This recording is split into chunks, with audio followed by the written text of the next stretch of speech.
కోట్లు అప్పు చేసింది కాంగ్రెస్ పార్టీ. బిలియనేర్ చేసింది 8 బిలియన్ చేసింది 2008లో కాంగ్రెస్ పార్టీ.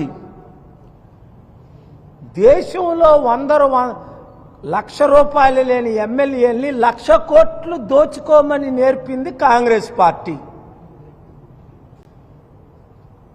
54 సంవత్సరాలు చైనా ప్రపంచానికి అప్పు ఇస్తే 18 ట్రిలియన్, మనమేమో అప్పులు చేసింది కాంగ్రెస్ పార్టీ. అందుకనే మోదీ గారికి ఈ టీడీపీకి అవకాశం ఇచ్చారు, ఇతర పార్టీలు కేసీఆర్కి. కనుక బివేర్, వాచ్ చేస్తున్న ప్రతి ఒక్కరూ వినండి.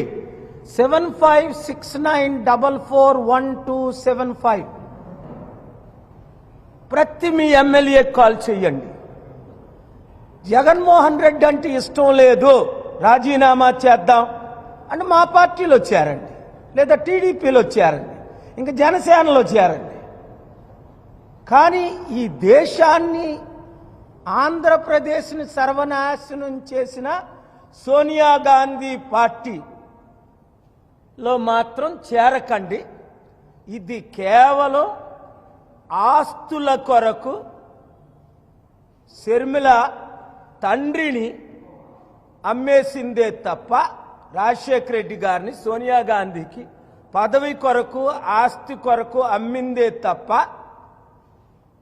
రెండు యొక్క యోగ్యత షర్మిలాకు లేదని తెలంగాణ ప్రజలు 4 కోట్ల మంది బుద్ధి చెప్పారు. 4 ఓటేయలేదు. ఒక్క ఎమ్మెల్యే అభ్యర్థి నిలబెట్టలేకపోయింది. చివరికి కాంగ్రెస్ కాలు పేలు పట్టుకున్నా సరే మేము విలీనం చేసుకోమన్నారు.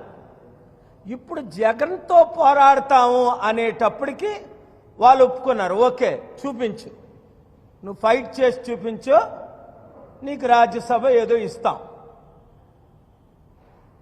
నీకు అవసరమా రాజకీయం? ఆడపిల్లవి. అలాగని స్త్రీలందరూ వద్దని జయలలిత లాంటి వారు ఎంత, మమతా బెనర్జీ లాంటి వాళ్ళు ఎంత గ్రేట్, మాయావతి లాంటి వారు లేరు. కానీ ఇలాంటి కుటుంబ అన్నకి అది